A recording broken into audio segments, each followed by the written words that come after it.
Let's talk about possessive adjectives today.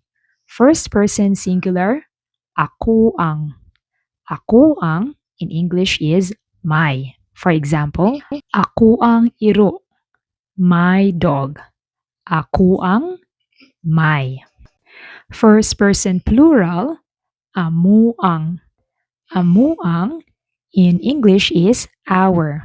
For example, amu ang iring, our cat. Amu ang, our.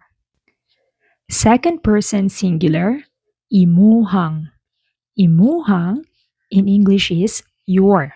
For example, imuhang sakyanan, your vehicle. Imuhang, your. Second person plural, inyuhang. Inyuhang in English is your when we are referring to more than one person, ownership of more than one person. Inyuhang, your. For example, inyuhang susi, your key. Inyuhang, your. Then third person singular, iyahang. Iyahang in English is his or hers.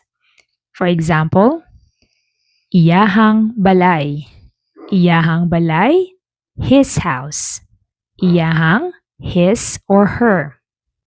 Then the third person plural is ilahang. Ilahang in English is their. For example, ilahang mga maleta. Ilahang mga maleta is their luggages. Again, ilahang their. Hope you learned something new today. Hangtod sa sunod. Salamat!